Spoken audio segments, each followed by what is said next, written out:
Shalom bien-aimés dans le Seigneur, que Dieu vous bénisse. Bienvenue dans cette bénédiction matinale avec le serviteur de Dieu, l'esclave volontaire de Jésus-Christ, Francis Ngawala. Je vous bénis d'où que vous soyez en train de nous suivre en ce moment. Je bénis le Seigneur pour ce début de week-end qui s'annonce bien, nous le croyons, surtout avec notre prière ce samedi 6 mai à Paris.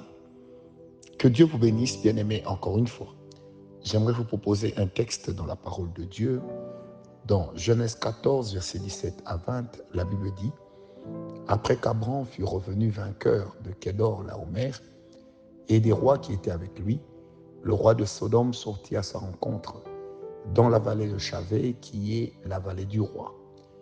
Melchisedec, roi de Salem, fit apporter du pain et du vin. Il était sacrificateur du Dieu Très-Haut. Il bénit Abram et dit « Béni soit Abram par le Dieu Très-Haut, Maître du ciel et de la terre. Béni soit le Dieu Très-Haut, qui a livré tes ennemis entre tes mains. » Et Abram lui donna la dîme de tout. Amen. Oui, ici, dans ce passage, apparaît un personnage plus ou moins étrange, plus ou moins bizarre.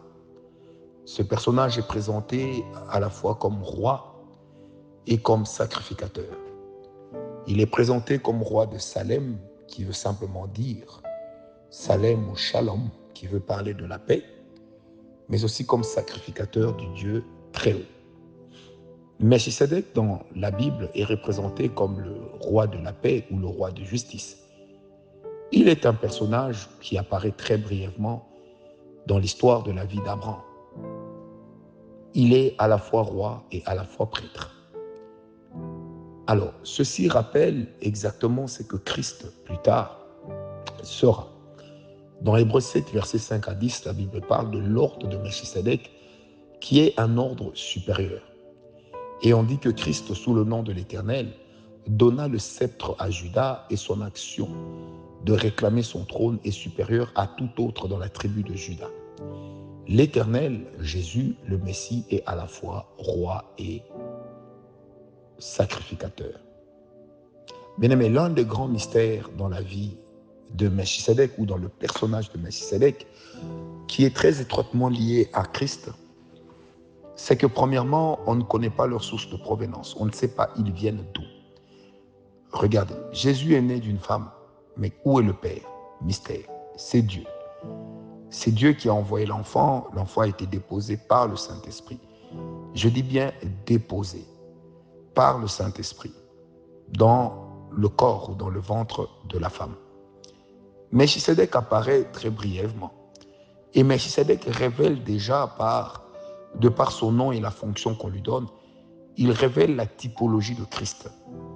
Il révèle ce que Christ sera. Il révèle ce que Jésus fera. Jésus non seulement est roi, mais il est aussi sacrificateur. Ceci le place dans une position telle que c'est lui qui reçoit le sacrifice, mais c'est également lui qui en fait.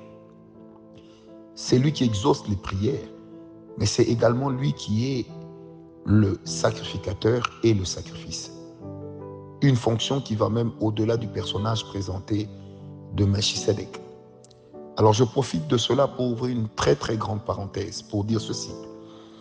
Vous savez, l'un des grands mystères de la croix a été le fait que celui qui mourait à la croix était le sacrifice, le sacrificateur, et était également celui qui, par la volonté de qui le sacrifice devait être présenté au Père. C'est pourquoi nous aimons le dire, l'autel de la croix, c'est l'autel le plus parfait. C'est un autel complet, qui n'a pas besoin d'être complété. Mais cela n'annule pas non plus la force de ce que nous nous présentons à Dieu, parce que tout ce que nous présentons à Dieu ne peut avoir de la valeur que lorsque cela est couvert du sang de Jésus et présenté par un cœur qui est déjà passé par la croix. Voilà pourquoi dans Romains 12, la Bible dit que c'est d'abord nous-mêmes qui devrions nous offrir comme des sacrifices vivants. Ceci dit, nous nous offrons nous-mêmes comme des sacrifices vivants avant d'offrir ce que nous apportons. Une manière pour moi d'insister sur cette vérité, Dieu est plus intéressé par ce que nous sommes plutôt que par ce que nous faisons ou par ce que nous lui offrons. Dieu est incorruptible, Dieu n'est pas matérialiste, mais Dieu est d'abord intéressé par ce que nous sommes, plutôt que par ce que nous lui apportons. Bien-aimés, lorsque les mains qui apportent à Dieu le sacrifice sont des mains impures, le sacrifice ne peut pas être exaucé. Mais lorsque les mains qui apportent les sacrifices sont des mains pures, le sacrifice sera exaucé, parce que il faudrait que nos sacrifices s'alignent derrière l'œuvre de la croix pour être agréés de notre Père qui est au ciel. Il faudrait que nos sacrifices soient remplis ou soient pleins de sanctification pour que Dieu puisse l'agréer. Bien-aimés, il est important que nous le sachions. Le langage des autels est un langage divin, est un langage biblique. C'est un langage que nous avons trouvé dans la parole de Dieu. Et lorsque nous disons « élevons des autels », Abraham l'a fait, Jésus en a été lui-même un, et nous continuons à le faire à l'instar d'Abraham.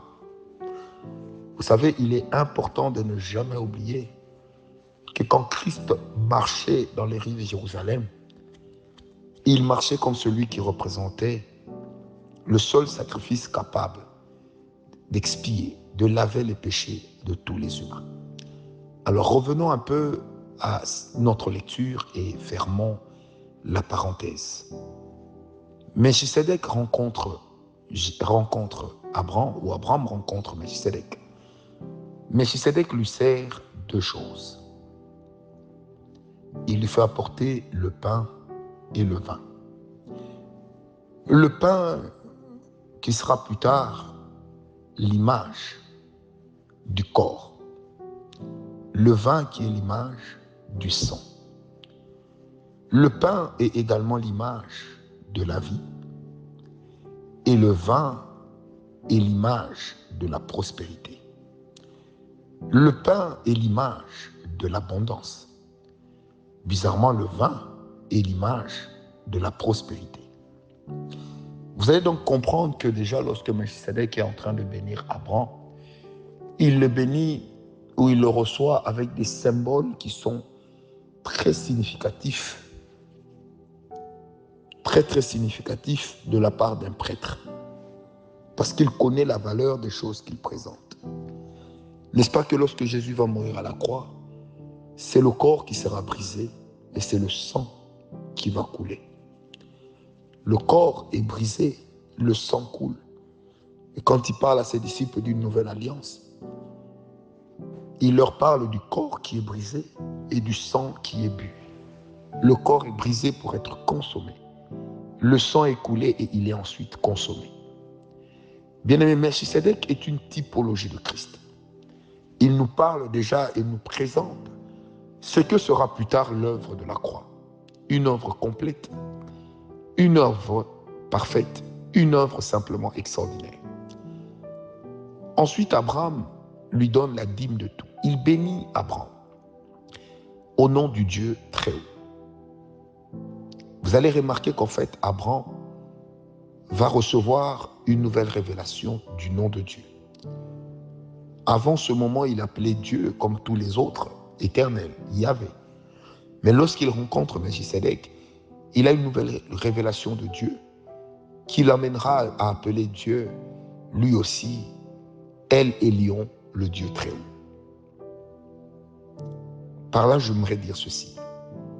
Lorsque nous entrons dans une nouvelle révélation de Dieu, ou dans une nouvelle révélation avec Dieu, le type d'alliance que nous entretenons avec le Seigneur change. Mais entre la nouvelle révélation et l'alliance que nous contractons, si cette révélation nous amène dans une nouvelle compréhension, il faut qu'il y ait une alliance. Et entre la nouvelle révélation et l'alliance, l'autel, le sacrifice ou l'offrande se pose au milieu.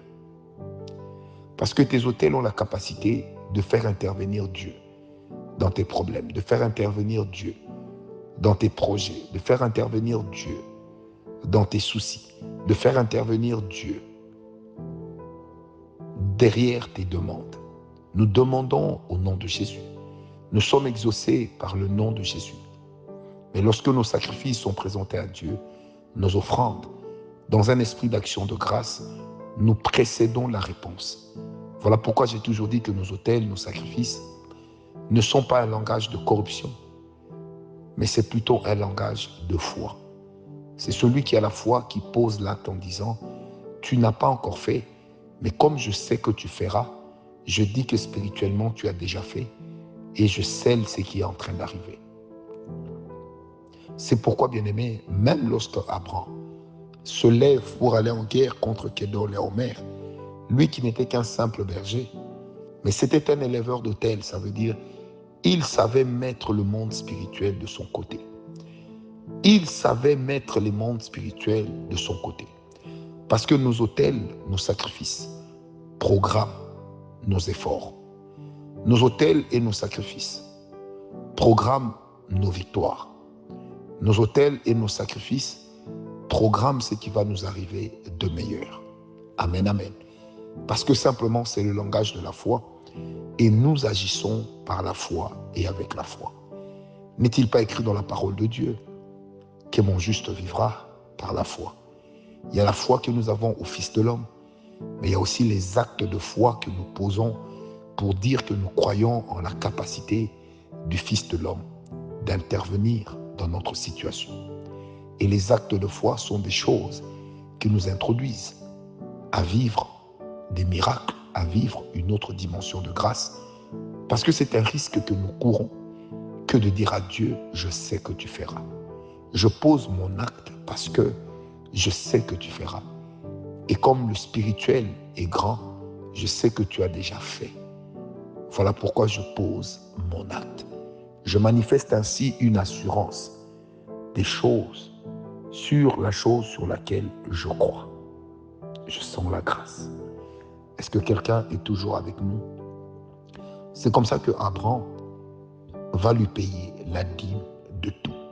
Une autre version dit, Abraham va lui sacrifier le 1/10 de tout ce qu'il avait. Ainsi va s'inscrire officiellement la loi des dîmes.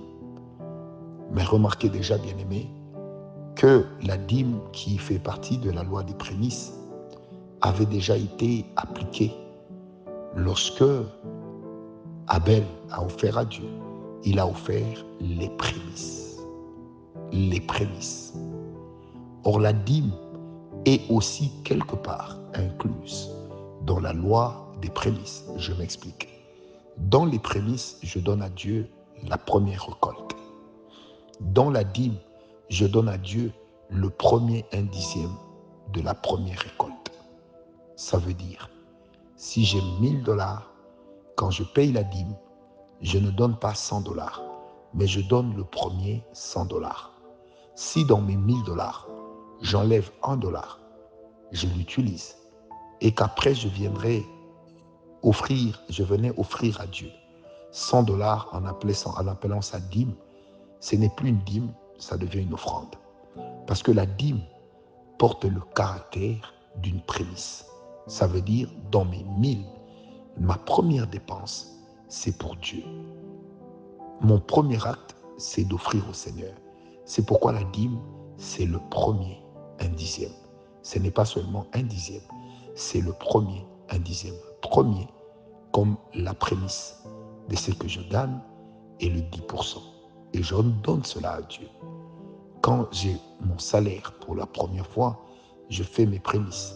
Je donne le tout à Dieu parce que c'est ma première récolte sur la terre sur laquelle je me trouve ou sur la terre qui est en train de produire pour moi.